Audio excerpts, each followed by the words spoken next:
সুপ্রভাত বন্ধুরা, আজ 15 মার্চ রবিবার। শুরু করছি চিন্তনের মুখ্যবার্তা। আজকের মুখ্যবার্তার বিশেষ বিশেষ বিভাগগুলি: আন্তর্জাতিক সংবাদ, দেশের সংবাদ, রাজ্যের সংবাদ, বিজ্ঞান ও পরিবেশ সংবাদ এবং খেলার সংবাদ। আন্তর্জাতিক সংবাদ। আসন্ন ফিফা বিশ্বকাপে অংশগ্রহণ নিয়ে ইরানের জাতীয় ফুটবল দলকে সতর্ক করেছেন মার্কিন প্রেসিডেন্ট ডোনাল্ড ট্রাম্প। বৃহস্পতিবার নিজের মালিকানাধীন সামাজিক যোগাযোগ মাধ্যম ট্রুথ সোশ্যালে দেওয়া এক পোস্টে তিনি খেলোয়াড় ও কোচদের জীবন ও নিরাপত্তার কথা বিবেচনা করে টুর্নামেন্ট থেকে নিজেদের নাম প্রত্যাহার করে নেওয়ার পরামর্শ দিয়েছেন। ট্রাম্প লিখেছেন, ইরান যুক্তরাষ্ট্রে এসে খেলার জন্য স্বাগত, কিন্তু বর্তমান পরিস্থিতিতে তাদের সেখানে থাকাটা ঠিক হবে বলে তিনি মনে করছেন না। মূলত খেলোয়াড়দের ব্যক্তিগত নিরাপত্তার বিষয়টি সামনে এনেই তিনি এই মন্তব্য করেছেন বলে ধারণা করা হচ্ছে। প্রসঙ্গত, ইরানের গ্রুপ পর্বের 3টি ম্যাচই যুক্তরাষ্ট্রের মাটিতে অনুষ্ঠিত হওয়ার কথা রয়েছে।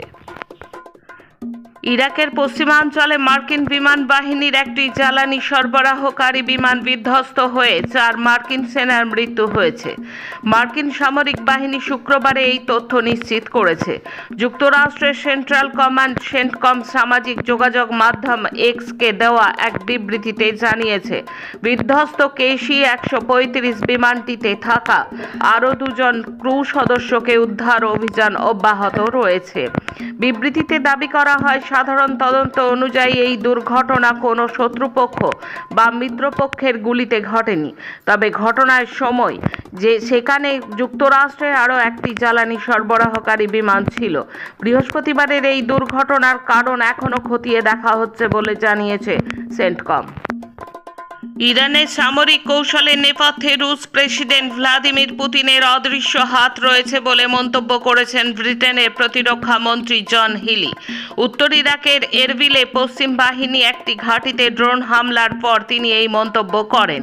লন্ডনের উত্তর পশ্চিমে অবস্থিত ব্রিটেনের সামরিক সদর দপ্তরের কর্মকর্তারা জন হিলিকে বলেন, ইরান ও তাদের প্রক্সি গোষ্ঠীগুলোর ড্রোন চালকরা ক্রমেই রুশ রণকৌশল গ্রহণ করছে। গত 28 ফেব্রুয়ারি যুক্তরাষ্ট্র ও ইসরায়েলের হামলার জবাবে ইরান মধ্যপ্রাচ্য জুড়ে 2000-এর বেশি শাহেদ ড্রোন ছুড়েছে। প্রসঙ্গত, রাশিয়া এই ড্রোনগুলো ইউক্রেন যুদ্ধে ব্যাপকভাবে ব্যবহার করে আসছে। অবৈধভাবে এদেশে বসবাসকারী বাংলাদেশি সন্দেহে 10 জনকে আটক করেছে দিল্লি পুলিশের ফরেনার সেল। তারা ভুয়ো মেডিকেল ভিসা নিয়ে এদেশে বসবাস করছিলেন বলে অভিযোগ। বিদেশি আঞ্চলিক নিবন্ধন অফিস আটক হওয়া বাংলাদেশি নাগরিকদের বিরুদ্ধে আইনি প্রক্রিয়া শুরু করেছে। পুলিশের দাবি, জিজ্ঞাসাবাদের সময় তাদের কেউই বৈধ পরিচয়পত্র বা ভ্রমণের নথি দেখাতে পারেননি। সুপ্রিম কোর্ট ভারতে ধান এবং গমের উপরে দীর্ঘদিনের নির্ভরতার বিষয়টি পুনর্বিবেচনার পরামর্শ দিল কেন্দ্রকে। বিকল্প ফসল, বিশেষ করে ডাল উৎপাদন বাড়ানোর নীতি গ্রহণের কথা বলেছে আদালত।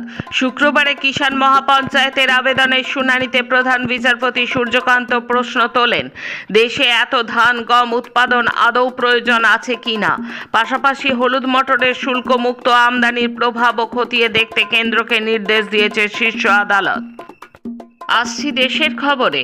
মুক্তি পেতে চলেছেন লাদাখের পরিবেশ কর্মী সোনম ওয়াংচুক। তাঁকে আটকে রাখার সিদ্ধান্ত বাতিল করেছে মোদী সরকার।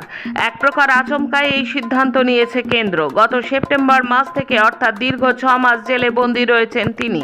শনিবার কেন্দ্রীয় স্বরাষ্ট্র মন্ত্রক কর্তৃক জারি করা এক বিবৃতিতে বলা হয়েছে, লাদাখে শান্তি, স্থিতিশীলতা এবং পারস্পরিক আস্থার পরিবেশ গড়ে তুলতে সরকার অঙ্গীকারবদ্ধ। তাহলেই সংশ্লিষ্ট সকল পক্ষের সাথে গঠনমূলক এবং অর্থবহ সংলাপের পথ সুগম হবে। এই লক্ষ্য বাস্তবায়নের উদ্দেশ্যে এবং যথাযথ বিবেচনার পর সরকার জাতীয় নিরাপত্তা আইনের অধীনে প্রাপ্ত ক্ষমতা প্রয়োগ করে সোনম ওয়াংচুকের আটকের আদেশ প্রত্যাহারের সিদ্ধান্ত নিয়েছে।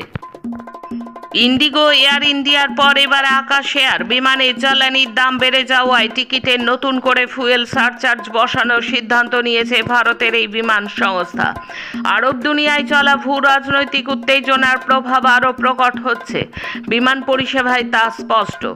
সংস্থার তরফে জানানো হয়েছে, 2026 সালে 15 মার্চ রাত 12টা থেকে নতুন এই সারচার্জ কার্যকর হবে। ওই সময়ের পর থেকে করা সমস্ত বুকিংয়ের ক্ষেত্রে এই অতিরিক্ত চার্জ প্রযোজ্য হবে। তবে তার আগে বুক করা টিকিটের ক্ষেত্রে এই সারচার্জ লাগু হবে না। এই ফুয়েল সারচার্জের পরিমাণ 199 টাকা থেকে শুরু করে সর্বোচ্চ 1300 টাকা পর্যন্ত হতে পারে।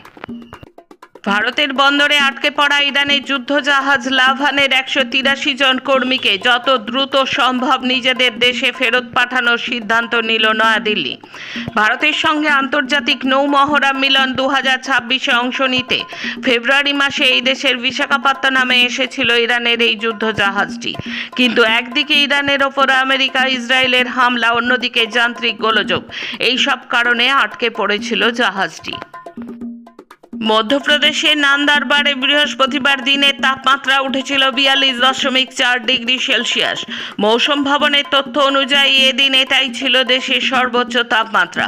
মার্চের মধ্যভাগ হতে এখনও দিন 2 বাকি। তার আগেই মধ্যপ্রদেশ ছাড়াও অন্ধ্রপ্রদেশ, উড়িষ্যা, ছত্তিশগড় এবং ঝাড়খণ্ডের কয়েকটি জায়গায় সর্বোচ্চ তাপমাত্রা 40 ডিগ্রি সেলসিয়াসে ঘর পার করার নজির অতীতেও রয়েছে, এমনটাই জানাচ্ছেন আবহবিদরা।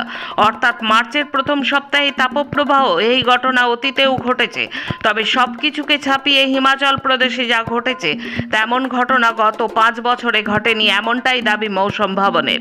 গরমে কিছুটা স্বস্তি পেতে যে হিমাচলে ভিড় জমান পর্যটকরা, সেই রাজ্যে মার্চের মধ্যভাগ পার করার আগেই তৈরি হয়েছে তাপপ্রবাহের অভিনব পরিস্থিতি। ট্রান্সজেন্ডার পার্সন সংশোধনী বিল নিয়ে এলো কেন্দ্রীয় সরকার।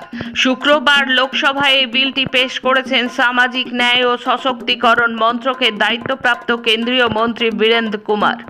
কেন্দ্রীয় প্রকল্পের সব সুবিধা যাতে সরাসরি রূপান্তরকামীদের কাছে পৌঁছে যায় তা নিশ্চিত করার জন্য রূপান্তরকামীদের পরিচয় নির্ধারণ প্রক্রিয়ার ওপরে জোর দেওয়া হয়েছে এই বিলে। রূপান্তরকামীদের যৌন হেনস্থা, শারীরিক ও মানসিক নির্যাতনের ক্ষেত্রে ন্যূনতম 6 মাস থেকে 2 বছরের কারাবাস ও আর্থিক জরিমানার প্রস্তাব করা হয়েছে শুক্রবার লোকসভায় পেশ করা এই বিলে। এখন রাজ্যের খবর। তৃণমূল বিজেপি সংঘর্ষকে কেন্দ্র করে উত্তপ্ত গিরিশ পার্ক। অভিযোগ, ব্রিগেড সমাবেশে যোগ দেওয়ার জন্য বিজেপি কর্মী সমর্থকেরা বাসে করে যাচ্ছিলেন। মন্ত্রী শশী পাজার বাড়ির সামনে তারা বাস দাঁড় করিয়ে বয়কট বিজেপি লেখা একটি ফ্লেক্স ছিঁড়ে দেয়। সেখান থেকেই ঘটনার সূত্রপাত বলে দাবি করা হয়েছে। স্থানীয় তৃণমূল কর্মী সমর্থকদের কথায় শশী পাজা এবং কয়েকজন তৃণমূল কর্মী সমর্থক সেই কাজে বাধা দিলে তাদের সাথে বচসা হয়। দুই পক্ষের মধ্যে শুরু হয় হাতাহাতি, তারপর চলে পাথর ছোঁড়া। আহত হন রাজ্যের মন্ত্রী শশী পাজা। তার বাড়ির সামনে ভাঙচুর করা হয়েছে বলে তৃণমূলের পক্ষ থেকে দাবি করা হয়েছে। পাল্টা বিজেপির দাবি, তাদের বাস ঘিরে হামলা করে তৃণমূল, নীরব থেকেছে পুলিশ। অভিযোগ, পাল্টা অভিযোগে একটা কথাই সামনে আসছে, সেটিংয়ের তত্ত্ব খারিজ করে ভোটের আগে তৃণমূল বিজেপি বাইনারি তৈরি করে মানুষকে বিভ্রান্ত করা। এসএফআইয়ের উদ্যোগে মেয়েদের সেলফ ডিফেন্স ক্যাম্প উত্তরপাড়ায়। সরজু ওয়ার্ল্ড সেলফ ডিফেন্স ক্যাম্পের উদ্বোধন করেন মীনাক্ষী মুখার্জি। এদিন নেতৃবৃন্দ বলেন, আরজিকর শীতঘুমে সাউথ কলকাতা ল কলেজের ঘটনায় পূর্ণাঙ্গ তদন্ত বিষবাও জলে। তাহলে নারী নিরাপত্তা এ রাজ্যে রয়েছে কোথায়? একদিকে মহিলাদের বাড়িতে থাকা উচিত, হাতড়াস, উন্নাও ধর্ষণের কাণ্ডারি দল, অন্যদিকে ধর্ষকদের স্বর্গরাজ্য গড়ে তোলা তৃণমূল। এই অবস্থায় যখন মহিলাদের নিরাপত্তা থাকছেই না, সেই সময় আমরা মহিলাদের আত্মরক্ষা কৌশল শেখাচ্ছি। নারীর নিরাপত্তা অক্ষুণ্ণ রাখতে আত্মরক্ষা শিবির গড়ার উদ্যোগ গ্রহণ করেছি আমরা বামপন্থীরা। নারীর নিরাপত্তা সুনিশ্চিত যখন করতে পারছে না সরকার, আমাদের নিরাপত্তা আমরা নিজেরাই বুঝে নেব। দুই পুলিশ কর্মীর মধ্যে বচসা থেকে হাতাহাতি, এরপর সার্ভিস রিভলভার থেকে চলল গুলি। একেবারে রীতিমতো রক্তারক্তি কাণ্ড। শুক্রবার সন্ধ্যায় দার্জিলিংয়ের ডালি পুলিশ লাইনের এই ঘটনাটি ঘিরে তীব্র উত্তেজনা ছড়িয়ে পড়ে। গুলির শব্দে স্থানীয় মানুষজন একেবারে আতঙ্কিত হয়ে পড়েন। গুলিবিদ্ধ হয়ে মারাত্মক জখম হয়েছেন সাব ইন্সপেক্টর বিনোদ তামাং। তাকে গুরুতর অবস্থায় স্থানীয় একটি হাসপাতালে ভর্তি করানো হয়েছে বলে খবর। অভিযুক্ত এএসআই উমেশ ছেত্রীকে গ্রেপ্তার করেছে সদর থানার পুলিশ। শনিবার আদালতে তোলা হলে ধৃতকে পুলিশ হেফাজতে নির্দেশ দেওয়া হয়। কী কারণে এই ঘটনা তা এখনো জানা যায়নি। ন্যায্য অধিকারের দাবিতে ধর্মঘটে সামিল হওয়ার জন্য শাসক দলের রোষের মুখে পড়ল পুরুলিয়ার বাগদা চন্দ্রকান্ত বিদ্যাপীঠের শিক্ষক শিক্ষিকারা। শনিবার শিক্ষক শিক্ষিকারা স্কুলে আসতেই তারা লক্ষ্য করেন যে স্কুলের গেটে তালা ঝুলিয়ে পরিচালন সমিতির সভাপতি সহ শাসক দলের লোকেরা দাঁড়িয়ে রয়েছেন। কেন কালকে স্কুলে শিক্ষকরা ধর্মঘট করেছেন এই প্রশ্ন তারা শিক্ষকদের কাছে জানতে চান। পড়ুয়াদের সামনে অসম্মানজনক কথা বলে অপমান করা হয় শিক্ষক শিক্ষিকাদের। ঘটনার জেরে বিদ্যালয়ের প্রধান শিক্ষক অসুস্থ হয়ে পড়েন, তাকে হাসপাতালে নিয়ে যেতে হয়। প্রধান শিক্ষক সহ শিক্ষক শিক্ষিকাদের অপমানের প্রতিবাদে পড়ুয়ারা বিদ্রোহী হয়ে ওঠে। তাদের প্রতিবাদের সামনে রণে ভঙ্গ দেয় শাসক দলের লোকজন।